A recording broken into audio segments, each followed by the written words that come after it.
할렐루야. 오늘도 이렇게 은혜의 자리에 오신 우리 성도님들 환영합니다. 이 시간이 정말로 하나님 앞에 나를 드리게 되는 귀한 시간 되시기를 간절히 소망합니다.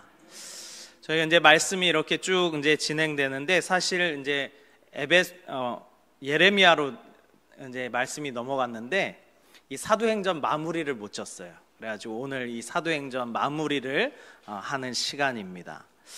우리가 오늘 읽은 말씀 사도행전 28장 마지막 부분에는 드디어 사도 바울이 로마로 입성하는 내용이 나옵니다. 우리 28장 16절 같이 한번 읽어보겠습니다. 시작. 우리가 로마에 들어가니 바울에게는 자기를 지키는 한 군인과 함께 따로 있게 허락하더라. 이 사도행전을 보면 아주 긴 여정이었습니다. 전도여행 1차, 2차, 3차를 지나서 이제 하나님의 복음을 증거하기 위해서 저 로마로 가야 되는데, 하나님께서 죄수의 신분으로 저 로마 땅에 가게 하십니다.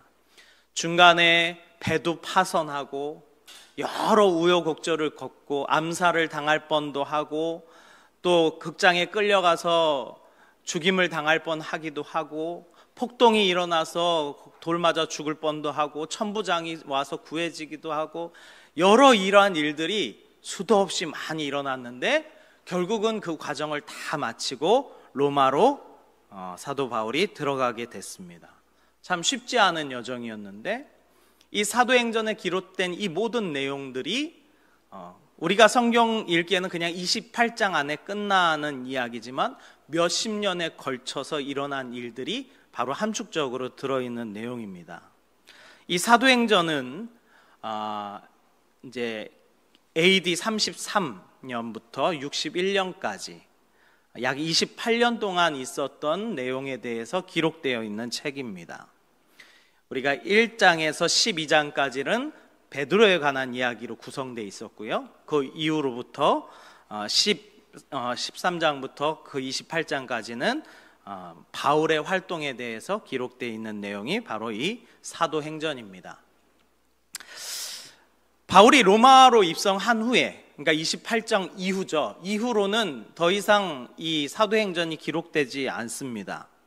바울이 로마에 있던 기간을 한 약 8년 정도로 보는데, 이 사도 바울이 AD 60년에 로마에 이송됐고 68년에 순교한 걸로 기록되어 있습니다.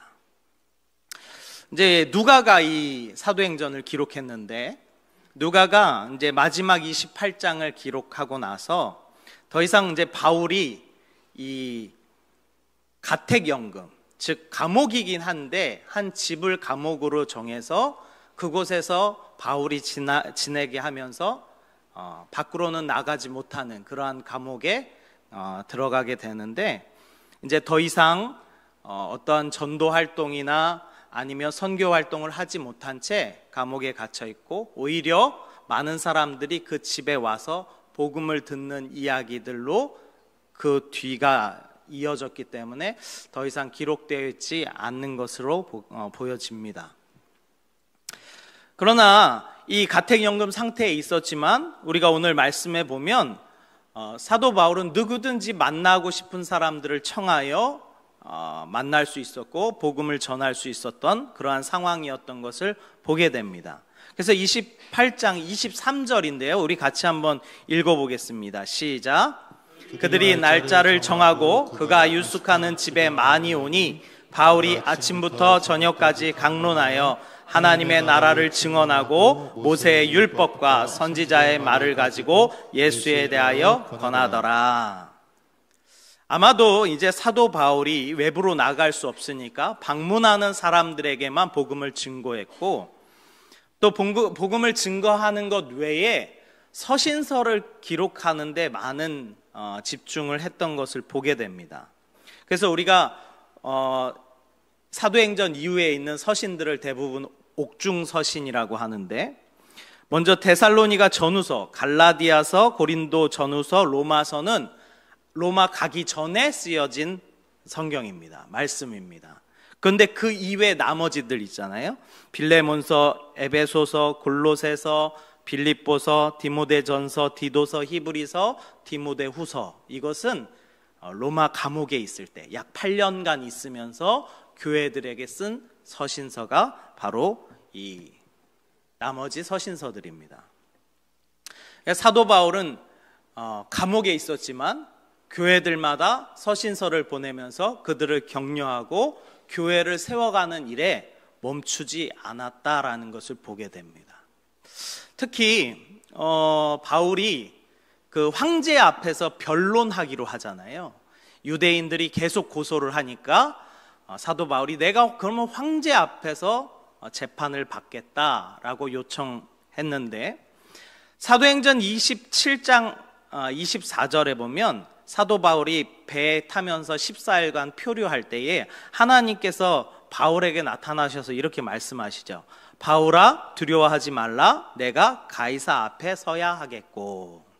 이 말씀에 비춰봤을 때 아마도 로마에 있는 동안에 사도 바울은 황제 앞에 가서도 변론했을 거라 추측이 됩니다. 그럼 사도 바울이 그 황제 앞에서도 무슨 얘기했을까요? 복음 얘기했겠죠. 예수님 얘기했을 겁니다. 늘 그래 왔듯이. 그래서 사도 바울이 처음 다메섹 도상에서 하나님을 만나고 하나님께서 그에 대하여 뭐라고 말씀하셨습니까? 주께서 이르시되 가라, 이 사람은 내 이름을 이방인과 임금들과 이스라엘 자손에게 전하기 위한 나의 택한 그릇이다, 이렇게 말씀하시잖아요. 그것이 이 사도행전을 보면 그대로 이루어진 것을 보게 됩니다. 여러 왕들 앞에서, 총독들 앞에서 사도 바울은 끊임없이 복음을 전파하였고, 로마에 있는 동안 황제 앞에서도 아마 복음을 전했을 것입니다. 그 사도 바울이 로마에 8년간 있을 때에 그 당시에 로마 제국의 황제는 네로 황제였습니다. 잘 아시죠? 네로 황제 아주 포악한 왕입니다. 그리고 이 네로 황제 때 AD 64년에 일어난 로마의 대화재 때 그것을 모든 그런 책임을 누구에게 돌립니까? 기독교인들에게 돌립니다. 그리스도인들에게. 저 그리스도인들이 불을 질렀다라는 소문을 내게 해서 모든 화살을 그곳으로 돌리게 돼서 수없이 많은 그리스도인들을 학살했던 왕이 바로 네로 황제입니다. 심지어 이 유대 나라와 이 로마와 총 3차례의 전쟁이 벌어지거든요. 이 3차례의 전쟁이 벌어지고 마지막 3차 전쟁 때 티투스 장군에 의해서 예루살렘이 완전 멸망하게 되는데, 그 첫 시작이었던 첫 번째 유대 로마의 전쟁이 바로 이 사도 바울이 감옥에 갇혀 있을 때 벌어진 일입니다. 그래서 특히 그리스도인들이 많이 핍박당하고 또 박해가 일어났던 때가 바로 그때입니다. 그래서 신학자 터툴리안은 바울은 네로 황제 때 박해에 의해서 사망했다라고 그렇게 기록을 남겼습니다. 이어서 신학자 오리겐이라는 신학자도 동일한 기록으로 네로 황제 때 바울이 죽게 되었다라고 이야기합니다. 그때 바울은 로마 시민권자였기 때문에 어떤 십자가 형벌이나 화형같이 괴로운 형벌이 아닌 참수형, 이제 목이 잘려서 죽는 참수형을 당했을 것이다 라고 그렇게 이야기를 합니다. 그때 바울의 나이를 약 58세 정도 보고 있습니다. 58세. 사도 바울은요 20대 중반부터 시작해서 복음을 증거하기 시작하여 58세까지 약 30에서 35년 정도를 복음을 위해서 살다가 순교한 것으로 보입니다. 이 모든 사도행전의 여정을 보면서, 특히 사도 바울의 여정을 보면서 그런 생각이 들었어요. 참 외로웠겠다라는 생각이 들었어요. 이 사도 바울은요 원래는 유대교의 아주 전통적인 가문에서, 전통적인 학파에서 배웠던 그러한 학자이지 않습니까? 근데 그가 예수를 받아들이고 난 후엔 그가 대면해야 됐던 세상은 오로지 핍박과 고난의 연속이었어요. 끊임없는 변증을 해야 됐고 끊임없이 이것에 대하여 이야기해야 됐습니다. 해명해야 됐습니다. 그래서 오늘 본문 장면도요, 사실은 사도 바울이 해명하는 장면의 한 모습을 담고 있습니다. 우리 28장 17절에 보면요, 사도 바울이 로마에 도착한 후에 사흘 후에 바울이 유대인 중에 높은 사람들을 청하여 그들이 모인 후에 이르되 여러분이요, 여러분 형제들아, 내가 이스라엘 백성이나 우리 조상의 관습을 배척한 일이 없는데 예루살렘에서 로마인의 손에 죄수로 내준 바 되었으니 로마인은 나를 신문하여 죽일 죄가 없으므로 석방하라 하였으나 유대인들이 반대하기로 내가 마지못하여 가이사에게 상소하며 내 민족을 고발하려는 것이 아니니라. 사도 바울이 이 로마에 온 목적에 대해서 유대인들에게 이야기합니다. 그곳에 퍼져 있었던 디아스포라 유대인들에게 가서 이야기하는 거예요. 내가 우리 민족을 고발하기 위해서 온 것이 아니다. 나는 죽일 만한 죄가 없는데, 심지어 저 로마 사람들도 나를 풀어주려고 하는데 유대인들, 당신이 나를 고발하기에 내가 지금 이 자리까지 왔다. 그러면서 끊임없이 해명하는 거예요. 그러므로 너를 보고, 20절에 보니까 그러므로 너희를 보고 함께 이야기하려고 청하였으니 이스라엘 소망으로 말미암아 내가 이 쇠사슬에 매인 바 되었노라. 그래서 먼저 로마에 있는 유대인들을 청하여서 그들에게 내가 가지고 있는 복음이 어떠한 복음인지 증거하게 됩니다. 아직은 사도 바울과 이 대화하는 걸 보면요, 아직 유대로부터 온, 즉 이 사도 바울을 늘 회방했고 방해했고 그 복음 전하는 것을 싫어했던 그 유대인들이 아직 로마까지는 미치지 못한 것으로 보여져요. 그래서 21절에 보니까 그들이 뭐라고 대답하냐면 이르되 우리가 유대에서 내게 대한 편지도 받은 일이 없고 또 형제 중 누가 와서 내게 대하여 좋지 못한 것을 전하든지 이야기한 일도 없느니라, 이렇게 얘기하는 거예요. 그러니까 아직 우리가 당신이 저 유대 땅에서 그리고 저 이방 지역에서 무슨 사상을 가지고 전했는지 우리는 들은 바가 없다. 그러기에 우리가 당신의 도를 한번 들어보겠다라고 이렇게 이야기하는 거예요. 그래서요, 어떤 내용을 처음 듣느냐가 사실 상당히 중요합니다. 많은 그 이단에 빠진 사람들 있잖아요. 교리 공부를 하면서 교묘하게 이 잘못된 교리를 심어주잖아요. 그러면 그거 빼내기가 진짜 어렵습니다. 진짜 어려워요. 먼저 박힌 것이 그 사람의 기준이 됩니다. 그래서 먼저 이단의 교리랑 사상을 들은 사람은 아무리 얘기를 해도요, 안 들리는 거예요.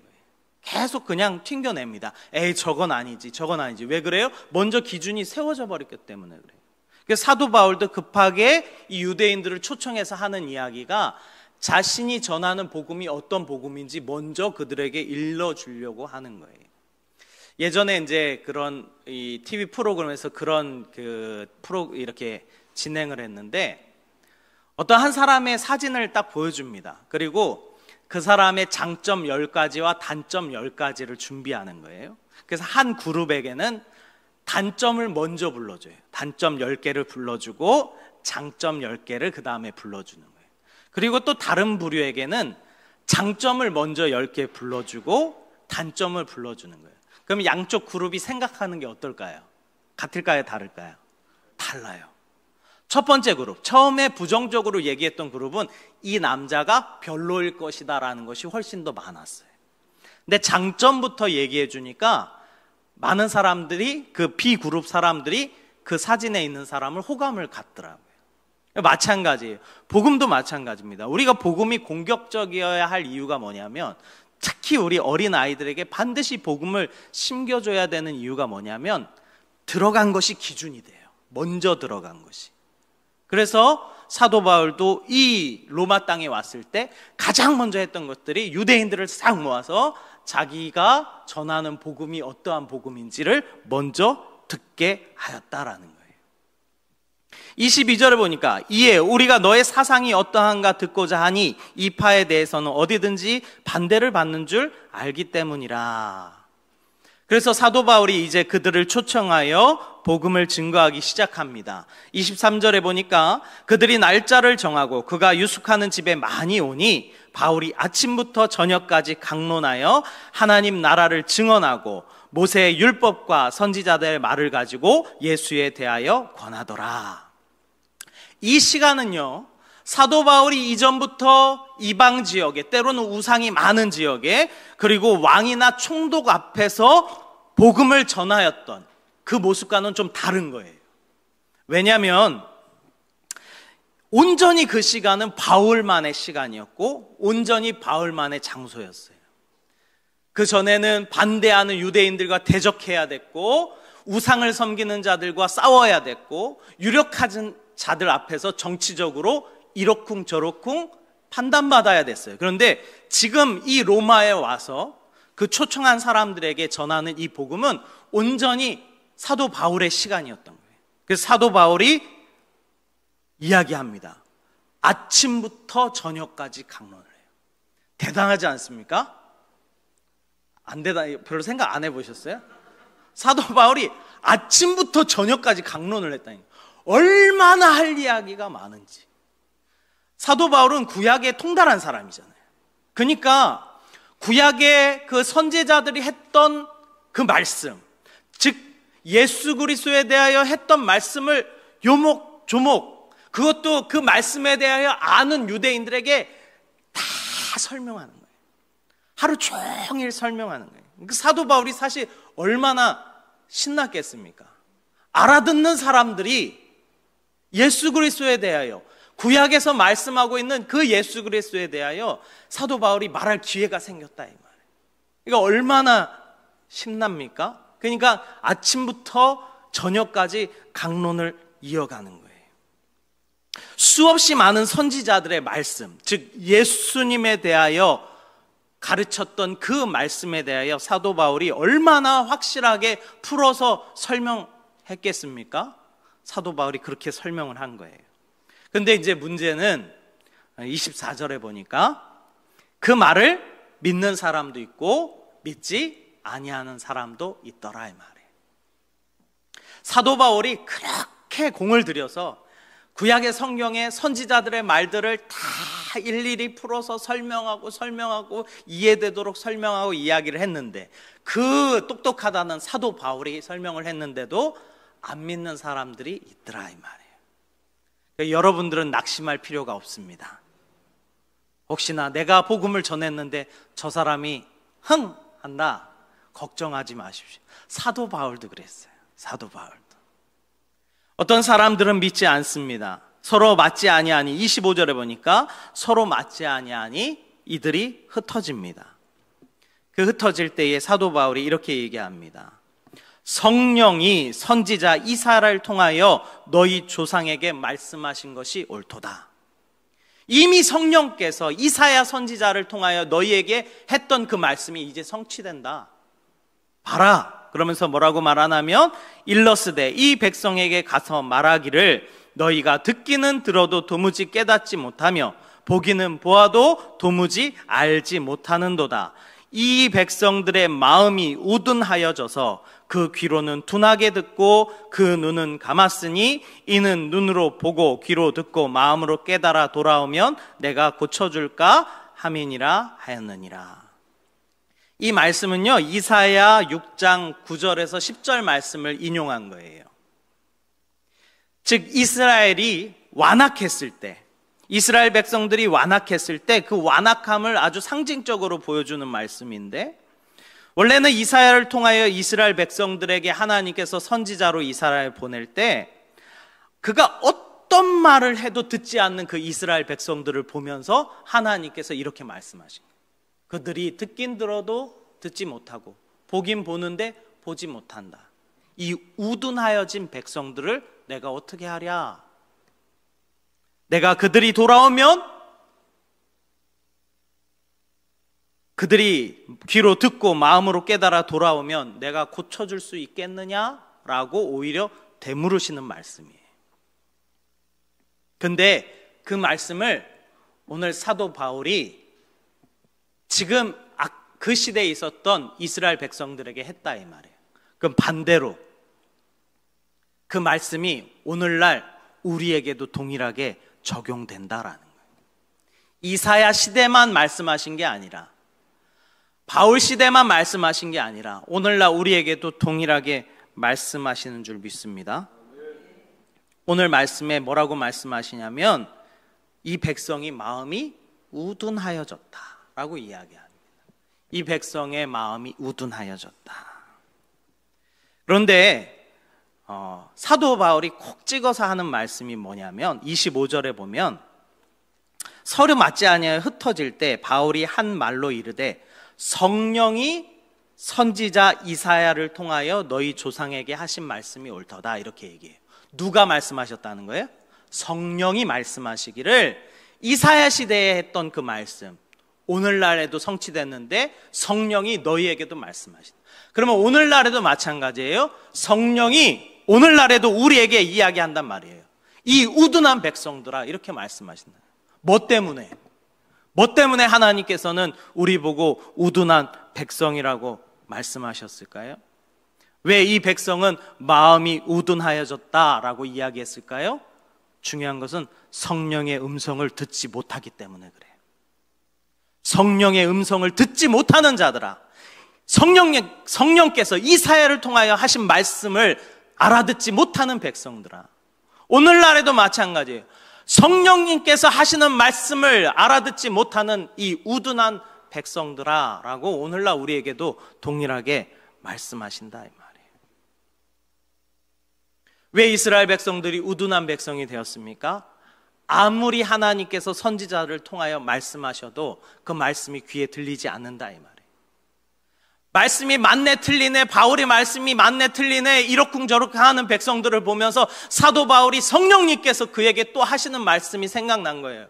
이사야에게 하셨던 말씀을 오늘 이 시간 저들에게 하시는 거구나. 그러면 우리는 생각해야 돼요. 오늘날 우리에게도 성령이 동일하게 말씀하실 수 있구나. 이 우둔한 백성들아, 성령님의 음성을 듣지 못하는 자들아.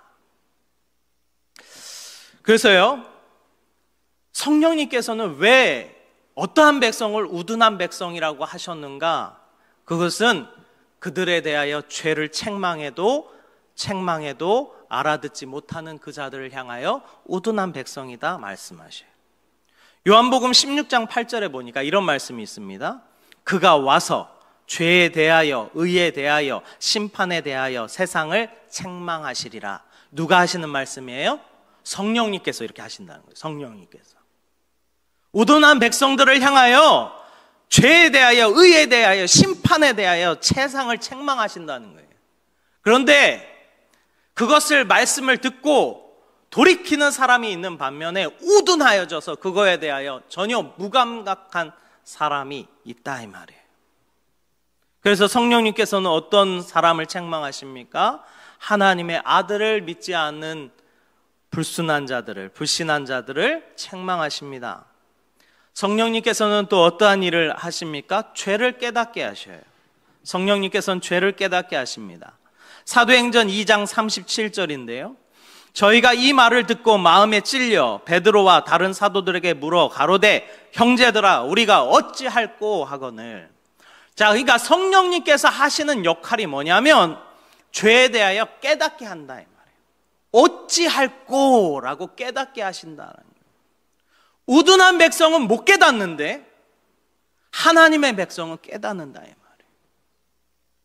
우리가 성령님의 역사를 특히 우리나라는 좀 이상하게 들어와가지고 뭔가 신비한 어떤 능력이 나타나고 뭐 기사와 이적이 물론 그거 성령님의 역사죠. 그런데 그거는 현상이에요, 현상. 우리가 이 세상을 살아갈 때 본질과 현상이 있어요. 우리가 본질을 충족할 때 현상이 나타납니다. 그런데 오늘 이 한국의 기독교가 어떻게 들어왔냐면 이 현상에 집착해요, 현상에. 본질을 보지 못하고 현상에 집착합니다. 원래 불교 골수분자였던 이정훈 목사님이 계십니다. 지금은 이제 목사님이 됐는데 아시는 분들은 아실 거예요. 원래는 이 불교 골수분자였고 대학 교수였고, 그래서 이분이 어떤 일을 하냐면 어떻게 하면 법을 세워서 기독교를 무너뜨릴까? 그래서 실제로 이분이 기독교를 무너뜨리기 위해서 세운 법안들이 여러 가지 있었어요. 그것이 실제로 시행된 적도 있고. 근데 이분이 예수를 만나고 회심을 했습니다. 그리고 나서 교회에 들어왔는데 깜짝 놀란 거예요.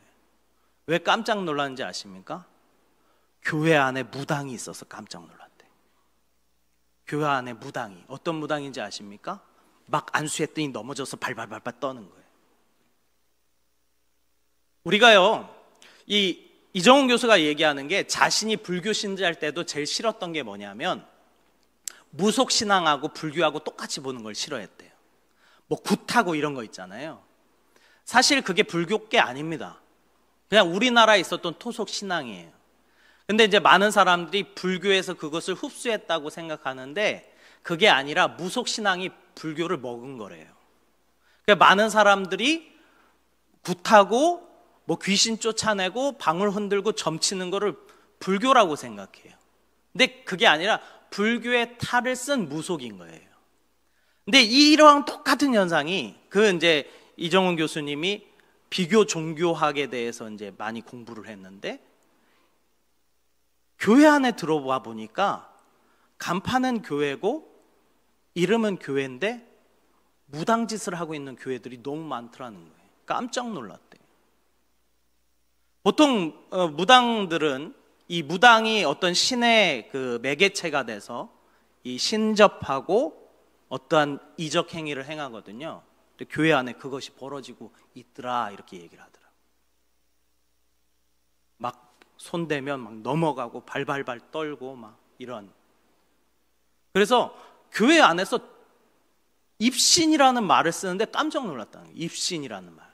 보통 그런 얘기 하잖아요. 예배드리다 졸면 입신 들렸다고. 안 들어보셨습니까? 저만 들어봤을까요? 여기 입신 들리신 분들이 좀 있는 것 같은데 그 말이 원래 기독교 말이 아니잖아요. 근데 교회 안에 버젓이 벌어지고 있는 것을 보고 놀랐다는 거예요. 근데 교회 안에서 그것을 뭘로 포장하느냐? 성령님의 역사라고 포장한다는 거예요. 성령님의 역사라고. 교회 안에. 근데 성령님의 역사는 그게 아니에요. 진짜 성령님의 역사는 이 입신, 접신하는 건요, 신이 무작정 그 사람을 파고들어서 차지하는 거예요. 근데 하나님의 역사는 절대 그렇게 하지 않습니다. 그래서 하나님께서 우리에게 요구하시는 게 있어요. 뭔지 아십니까? 순종입니다. 순종. 강제로 억압하고 빼앗고 차지하는 것이 아니라 순종을 요구하시는 거예요. 순종을. 얼마나 하나님이 우리 성령님이 신사적인 줄 아십니까? 똑똑똑 두들기시는 거예요. 그리고 마음을 열어서 자기를 받아달라는 거예요. 그래서 순종을 요구하십니다. 보세요. 전에 있던 사람들이 사도행전 아까 말했듯이 저희가 이 말을 듣고 마음에 찔려 베드로와 다른 사도들에게 물어 가로되 형제들아 우리가 어찌할꼬. 전에는요 그 예수에 대하여 생각도 안 해보고 그 예수가 어떤 분인지 인정도 안 되고 관심도 없었어요. 그런데 어느 날 그들 가운데 말씀이 들어가고 성령님께서 역사하시니까 그들이 생각하기 시작한 거예요. 예수라는 분이 누구냐라는 거예요. 그분이 정말 우리의 메시아냐? 그럼 내가 그분을 죽였는데 나는 어떻게 되는 거냐? 라고 하는 생각을 하게 된 거예요. 생각을. 성령님은 이렇게 역사하신다는 거예요. 죄가 깨달아지게 하시고 회개케 하시고 돌이키게 하시고. 할렐루야. 뭔가 막 으아 해가지고 막 사람이 빵빵빵 넘어가고 무슨 발발발발 떨고 손만 대면 파닥파닥파닥 넘어가고 그런 성령의 역사가 아니라는 거예요. 성령의 역사. 성경에서 말하는 성령의 역사. 성령의 역사는 무엇입니까? 자신의 죄가 깨달아지고 그분이 나의 인생의 주인, 나의 하나님으로 믿어지고 내가 그분을 죽였는데 이제 내가 어떻게 하냐? 회개가 되고 그분에 대해서 생각하게 되고 내 마음이 바뀌게 되고. 할렐루야. 이것이 성령의 역사라는 거예요. 성령의 역사. 그래서 오늘날도 다 성령의 역사로 이 자리에 나오신 줄 믿습니다. 하나님께서 부르지 아니하면 단 한 사람도 주님 앞에 나올 자가 없다는 거예요. 그럼 오늘 이 자리에 나오신 우리 성도님들은 누구의 인도하심으로 오신 것입니까? 성령님의 인도하심으로 왔다 이 말이에요. 그것이 성령님의 역사라는 거예요. 성령님은 어떠한 일을 하십니까? 진리를 깨닫게 하시는 분이 바로 성령님이에요. 요한복음 14장 26절에 보니까 보혜사 곧 아버지께서 내 이름으로 보내실 성령 그가 너희에게 모든 것을 가르치시고 내가 너희에게 말한 모든 것을 생각나게 하시리라. 할렐루야. 생각나게 하신다. 가르치신다는 거예요. 그래서요 가끔 이 성도님들 중에 뭘 물어보시는 분들이 있어요. 그러니까 성경에 대해서 몰라서가 아니라 제가 전에도 얘기했는데 목사님 뭐 술 먹어도 돼요? 담배 펴도 돼요? 11조 안 하면 안 돼요? 물어보는 분들이 있어요. 그러니까 그분들 물어볼 때요 성령님께서 그 안에서 말씀해 주실까요? 말씀 안 해 주실까요? 말씀해 주셔요. 근데도 한번 물어보고 싶은 거예요 그게. 근데 여러분 잘 보세요. 여러분 우리 성도님들께서 결정하는 모든 일 가운데 성령님께서 말씀하십니까? 안 하십니까? 하셔요 사실은. 내가 아닌 척 부인하고 싶은 거지. 성령님께서 말씀하신다 이 말이에요. 깨닫게 하신다 이 말이에요. 말씀을 통해서 알게 하신다 이 말이에요. 회개케 하시고 돌이키게 하신다 이 말이에요. 그런데 내가 하기 싫으니까 안 하는 거예요. 그 백성들을 향하여 주님께서 뭐라고 말씀하시냐면 이 우둔한 백성들아 이렇게 이야기하시죠. 성령님께서는 어떻게 역사하십니까? 갈라디아서 5장 22절에 보면 거룩한 품성의 열매를 맺게 하십니다. 오직 성령의 열매는 사랑과 희락과 화평과 오래 참음과 자비와 양성과 충성과 온유와 절제니 이 같은 것을 금할 법이 없느니라. 그래서요 성령님께서는요 여기서 나오는 사랑, 희락, 화평 이런 것들은요 잘 들여다보면 성품입니다. 성품. 그 사람의 성품을 변화되게 하셔요. 그러니까 제가 죄송한데 우리 권사님들 때로는 장로님들 이제 연세 드시면 고집스러워지지 마시라고 꼭 말씀드리는 게 성령의 역사는 성품으로 나타나요.